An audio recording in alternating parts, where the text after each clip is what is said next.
प्रयागराज नगरी आस्था के सागर में डुबकी लगा रहा है।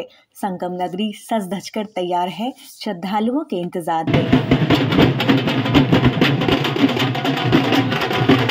जी हाँ, यहाँ 13 जनवरी से शुरू होने जा रहा है महाकुंभ।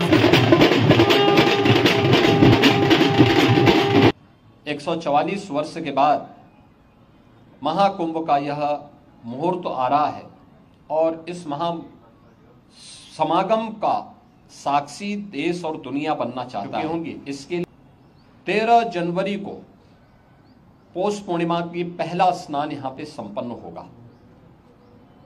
मकर संक्रांति 14 जनवरी को दूसरा स्नान यहाँ पे होगा, जो अमृत स्नान भी होगा, जिन्हें साई स्नान कहते थे। 29 जनवरी मौनी अमावस्या, ये मुख्य स्नान में से एक है, जिसमें सबसे ज्यादा भीड़, हमारा अनुमान है कि 6 से लेकर 8 करोड़ श्रद्धालु यहाँ पर उस दिन आएंगे और उस स्नान में, यहाँ पे अमृत स्नान में सहभागी करेंगे। यह एक बड़ा आयोजन कुंभ का होगा और एक बहुत पवित्र मुहूर्त भी होगा। 3 फरवरी बसंत पंचमी है, फिर 12 फरवरी और 26 फरवरी ये 2 अतिरिक्त स्नान फिर यहाँ पे होंगे। कुल 6 स्नान होने हैं। राज्य सरकार निरंतर इसके प्रबंधन कार्य में जुटी है, तो केंद्र सरकार भी इसे विशेष रूप देने में कोई कसर नहीं छोड़ रही। महाकुंभ हजारों वर्ष पहले से चली आ रही हमारे देश की सांस्कृतिक आध्यात्मिक यात्रा का पुण्य और जीवंत प्रतीक है।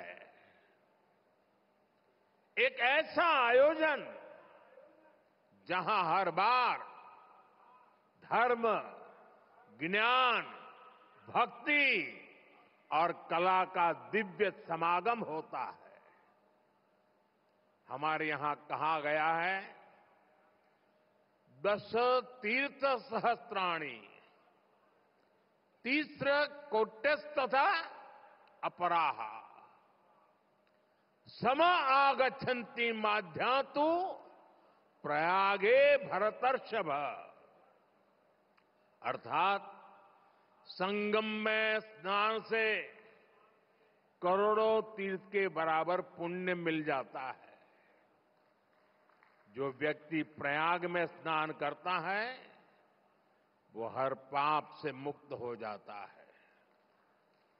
राजा महाराजाओं का दौर हो या फिर सैकड़ों वर्षों की गुलामी का कालखंड, आस्था का ये प्रवाह कभी नहीं रुका। बता दें, कुछ ही दिन पहले इसका लोगो भी जारी हो चुका है।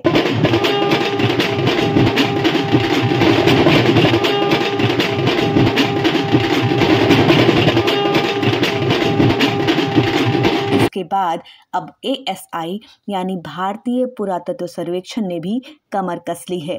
महाकुंभ की भव्यता को जन जन तक पहुंचाने के लिए अब ASI भी देश के कई राज्यों की संरक्षित स्मारकों पर प्रयागराज कुंभ के लोगों को प्रदर्शित करने जा रहा है। इसके लिए लोगों पर अत्याधुनिक लाइटों का प्रयोग किया जाएगा। बता दें कि उत्तराखंड में ASI ने लोगों को प्रदर्शित करने के लिए जागेश्वर धाम को चुना है। जाहिर है, इससे मंदिर की शोभा भी बढ़ेगी और महाकुंभ के बारे में भी लोगों के बीच उत्सुकता जगेगी। इस तरह दूसरे संरक्षित स्मारकों पर भी यही प्रयोग किए जाने की बात हो रही है। यह भी उल्लेखनीय है कि उत्तराखंड के जागेश्वर मंदिर समूह में 2023 में G20 शिखर सम्मेलन का लोगो भी ASI ने प्रदर्शित किया था। साथ ही ASI ने G20 सम्मेलन के लिए देश के कई संरक्षित स्मारकों को भी चुना था। अब इसी तर्ज पर कुंभ का लोगो को भी सजावट के साथ पेश करने की बात हो रही है, ताकि महाकुंभ के बारे में जन जन के लोग जागृत हो सकें।